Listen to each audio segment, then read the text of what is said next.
that all rules shall be the currently adopted World Junior Karate Organization, WUKO, except that these rules shall take precedent over WUKO rules, and all rule changes of WUKO must be accepted by the National AAU Karate Committee before they should become applicable. This would fit the front part of the rule book at this point.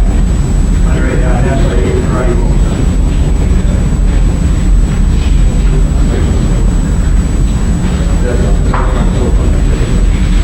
I realize that.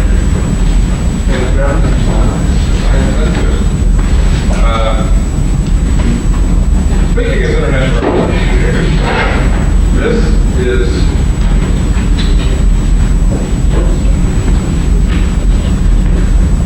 this is not a good idea because when you go to the internationals, you've got to deal with the international rules.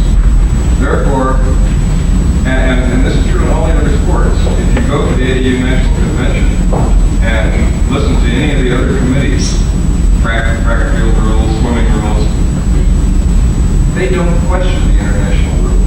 They accept them. Where they question them is at the international rules committee. This is like the county of Stockton or whatever the hell it is, trying to change the state laws passed by the state of Georgia and the federal laws passed by the U.S. government. The subsidiary group does not change rules handed down by the overall group. Now, it's not to say you can't use whatever rules you want to for competition inside the United States, and not to say you can't add on to the rules. But as far as trying to give your committee or this association or this committee the authority to negate any rule, that's ridiculous. If I can speak back to that, I think we've already had a track record of doing it, and all we're saying is that we want to have a chance to review any rule changes coming down from rules that we want to be adopted. This is my proposal. The reason I propose this is that, first of all, simply because you like the United States or the continent of the United States does not necessarily mean you're going to go anywhere else. So that's what the rules that we use to do that should reflect the way each one of the procedures run in the United States, having nothing to do with the other, the same way the official certifications. We got down to the point now where you don't have to use Japanese terminology in the United States. You would like to go further than that on an international level, then you must further Japanese terminology. The same thing with the fighter. He might just want to fight you, doesn't want to be an American company with it. That should not deny him to be an American champion. Two different things altogether. We have policy set down in this rule book that we've set down that have no relation, in fact, to American karate competition in the United States.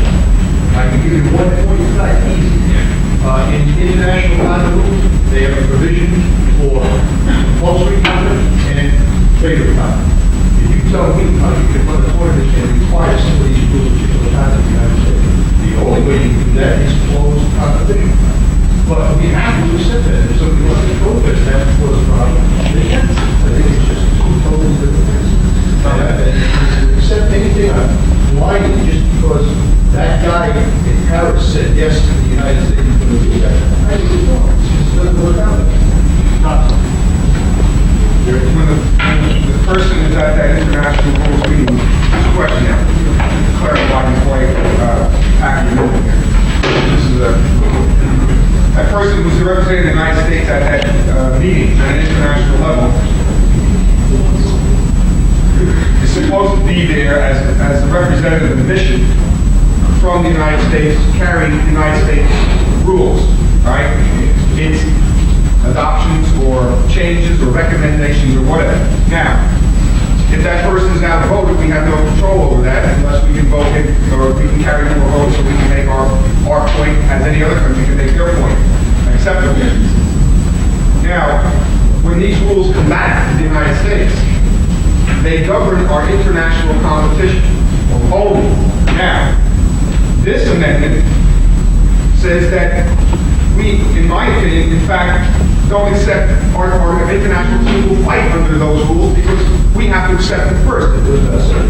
Well, it's my, I'm trying to, well, it's my interpretation. I'm trying my interpretation. Now, what I'm asking is this, that the clarification, I think, that's supposed to be made is that if we we don't want to use the WUCO rules as they are actually stated by international committees on a national level. We don't have to. Is that what this motion is? We should vote on it. Not just because they said so, we automatically accept it. And I think, from a common sense standpoint, anybody's going to get that, don't accept it. No, wait a minute. Try to the chair. I have the floor. Point of order, someone wants to talk to the chair. Okay, I have the floor. All right. Mr. Chairman, basically what I'm asking is this, okay? And the National Coach mentioned here that we don't have to accept the international rules, right? Because they say we do. I didn't. Okay. Excuse me. Right? Okay. Now, I agree to that. We don't have to. We don't have to in the United States. And our rule book, I think, reflects that we have a national set of rules, and we have international set of rules. But once the international rules come down, we have to set them on an international level unless we can get them changed through procedure by sending representatives there to get them changed to vote. We have to go by the international meeting. That's what I'm saying. Look at it, we can get it. One or the other. Pardon? I relate to okay. Point of order, next door. The meeting on referendum circumstances. And I go to the point of order because they have only one time to talk until somebody else is. So when it exhausts everybody else trying to speak. You're right. You can't do the Anybody else want to discuss this question? Okay. Last, since we'll listen to him last, Assistant Bruce Paul. I'd like to rebut that. The international representative said several things that are not true. Also, several things that you said, and I want to rebut this. So I'll recognize the others. Well, let him talk, and then, that's fine with me, but I want to review something that he said.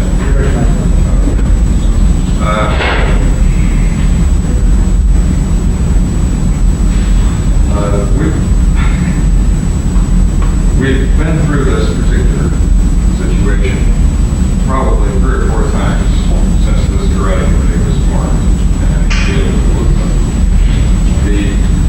there is absolutely no question that we can conduct our national competition under any rules that we want, but we don't have to use the international rules. So we could amend the WUCO rules, we could use half of them, we could use none of them, we could use some other rules entirely. The main reason that we adopted the WUCO rules and the AAU rules was because that is the rules that our international teams are going to fight under on our international level. And it seems to us at the time, and nearly every time since this question has come up, that it would be a handicap on the international level fighters to have to learn to fight a different way in every tournament, which is what you're asking them to do if they fight under some form of amended rules in the U.S. Nationals and then have to go international and fight under international rules which are different. Our international basketball team, we can use our own example here, for years went overseas and got its ass kicked because they never played under international rules which allow a lot more body contact with U.S. rules. And it is ridiculous to handicap your team, I'm sorry, I'll show you about 10 seconds, to handicap your team by forcing them to fight under one set of rules and sending them overseas against people who are fighting under one set of rules all the time. Mr. Sternberg, sorry, can I have 2 minutes because the meeting ran too long? Originally, 2 minutes to speak on the motion.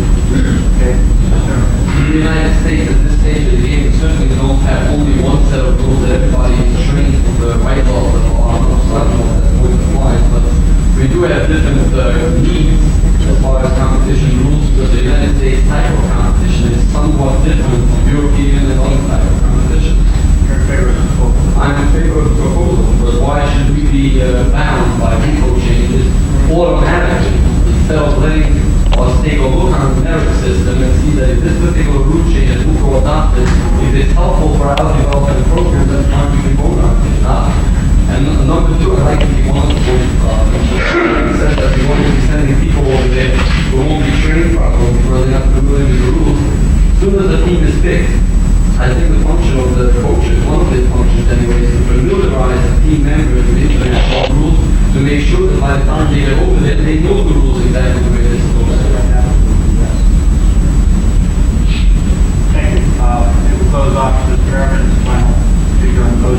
Okay, again, what we've got down here is a little bit of confusion. If you read the proposal does not say to change the rules internationally. I understand, okay? What it's saying, and John, I think you're confusing this, at least from what I got from you. We are not talking about an international team. I'm talking about a national championship where he may never leave this country to go anywhere to fight. We're talking about our own country and running our own country in our own country for our people, okay? Now, if one of these people decide to try for the American team, fine, then it's our obligation to make sure he understands what the rules are internationally. Boxing does it, hockey does it, you name the sport. Okay, international competition and national competition, and many times are two different things. Okay, I'm not saying that we're not talking about international team. We're talking about just team. And I can't see where any logical person can sit back and let somebody 12,000 miles away dictate what goes on in his own backyard without sitting there and having something to say about it. I think, 2 minutes to use up. I think we can call the question. Everybody here has had 2 minutes to speak on the question, and to speak on the question. I have a motion for the question. Second, okay, all in favor? Aye. Not in favor? No. Motion passes. Second motion, I only have to read it once. Okay, resolved that a committee of no more than 5 and no less than 3 be appointed by the National Rules Chairman to take all proposed rule changes given in writing to the National Rules Committee as of July 5th, 75 and coordinate same to a formal proposal submitted to the National Rules Chairman as of September 1st. To be mailed to all members of the Rules Committee by 9/15 with written consideration of confirmed proposals submitted from all Rules Committee members to the National Rules Chairman for distribution by 10/1. Whereas these proposals would then be sent back to the subcommittee for final draft to be sent to the National Signing Committee, if possible, for final consideration and adoption at the National Convention in Las Vegas. To explain what that's all about, what it's all about is re-editing the front part of the rule book. Not just any basic rule changes, it would take the front part of the rule book, to reorder it, and put it in more common sense and final book. That is the meaning of this proposal. That is the intent of the rule. Any discussion? Yeah, I second the motion. Another question? You all in favor? Aye. Not in favor? Okay, the final motion was to like to put, since we have a carry out, it's coming really from the floor, not from the meeting. It is moved that the executive committee be given the final authority of this committee, National Committee, for final assessment of all rule changes coming out of the Rules Committee meeting being held immediately after this meeting. Most of the committee members are on that committee anyway, anything that moves out of that committee, that the National Executive, yes. This means that the meeting that we have recessed because of this meeting. Yes. This is because we called this meeting, we had recessed. Yes. So anything that comes to the next meeting does not have time to be decided. Most of the members of this committee are members of that committee anyway, that the National Committee would give the authority, that the Executive Committee would give the authority to the National Committee for final approval of all the rule changes. If we don't have time to present them, we'll reconvene this meeting. Second, any discussion? All in favor? Aye. Not in favor? We close the rules committee. To WUCO championships. I'm sorry, I beg your pardon. We have unfinished business case, the rest of the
I meant that I was entertaining a motion to pay the $200 out of committee funds. He asked me where to move the motion to accept. Fine.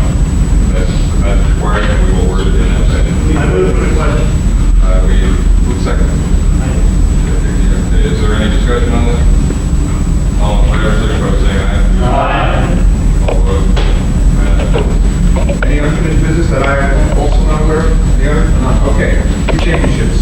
I would like to recommend a motion be made that the United States form a team to compete in the next World Junior Karate Organization Champions when it's held. Questions? Any discussion? Pardon? All in favor? All opposed? South African team, which is a visit in September.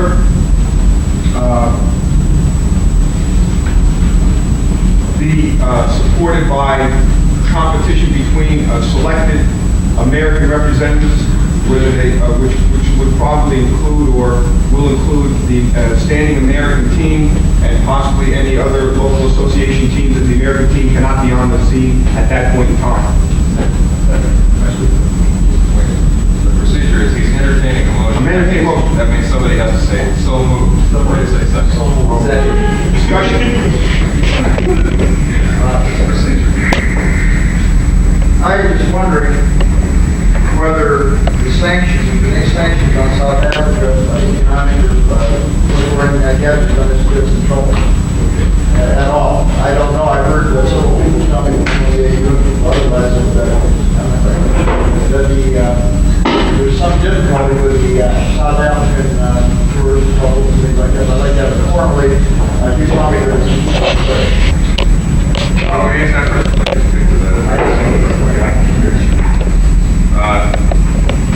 At the present time, there are no official AAU sanctions against South Africa. No, there are no official AAU sanctions. There are no government sanctions against competition for visiting South Africa. Therefore, we cannot legally get in trouble. We can morally get in trouble with anybody who's morally against it. But that's, the policy of the World Union has always been to ignore any form of race, religion, creed, or any question arising therefrom, and has, in numerous occasions, the WUCO Congress has refused to consider or voted down any form of sanction against any country regarding any political activity whatsoever. Our policy is stated by President Sasakawa, the world is one family. And has said other things along that line many times, and we've always followed that policy.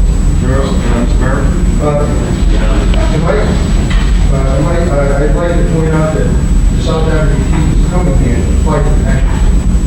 They're not coming specifically to fight anybody racial.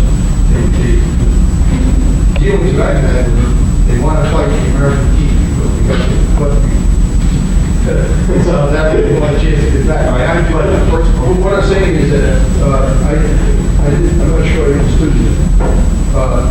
Primarily, they want to fight the American team. Then you would like what we did in South Africa to fight a local team, but I think we should consider first the American team. That's what I said. Primarily to compete with the American team, and then any other association or other team designated by the United States. If the American team cannot be on hand to tour around the country, they will have her. That's what's stated. Mr. Chairman, point of order, because the motion had nothing to do with the specifics of the business. No, they did not. We just said right. We're proving that we would support our competition with them. Okay.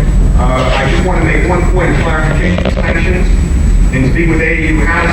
If anyone has a problem that might want that is requesting a local sanction, we can go to AAU House and override the association as far as getting the sanctions and work on sanctions. Okay, all in favor? Aye. All opposed? Okay, as far as insurance is concerned, that's our next item on the agenda. As I mentioned earlier, we have an insurance policy that covers competition and dojo or club practice. And it's available, and it's an additional insurance to the standard AA insurance that you now have. So you have a choice of having both, either or, whatever. Okay? And this is only to registered AAU clubs and individuals. And it's available available through you, and if you need to know more about it, you contact the insurance company directly. And I have flyers and information on that, and so forth. Tom? I don't know if they, I just like to ask a question on that. You said registered AAU clubs and unattached members. Now, just one question, one situation question. If you have an unattached member from a dojo working out in his dojo with a member who is a non-AAU member, as we do have, and he gets injured, that doesn't come into play. As long as that club is registered, he was practicing in that club that's registered, no problem. Oh, in other words, the club has to be registered AAU club. The person, the club he got hurt in has to be registered, and the individual has to be registered if he wants to make a claim. He'd be fighting a wall, or a guy who walks in the street and fights spectator, doesn't make any difference. It's just how he got hurt in that club is registered. So the club has to be registered AAU. Yes. I'll assure you. Yes. No, excuse me. Yeah. An unattached member cannot get his insurance unless he's on the umbrella of that school, which is a registered school. No, an unattached member can get AAU insurance, but if he gets hurt in anything other than a sanctioned or a registered club, he cannot claim. You know what I'm saying? Is that clear? I forgot now what we called the question. There's what? Oh, there's no question going on. Okay, just that we do have it, okay? Because the fact is, on page 7, if you number this booklet again, there's a lot of executive committee reports which will be directed towards registration of a couple of other subjects, and basically put people on notice, yes. Okay, we're covered? All right. Let me do this then. Number 5 on page 7, if you number the book. Resolved that the National Karate Committee adopted a standing registration committee charge with the following obligations. A, final determination of athletic standing, final determination of athlete's competitive division, charge with the maintenance of permanent records. 1, records of all national championship entries, championship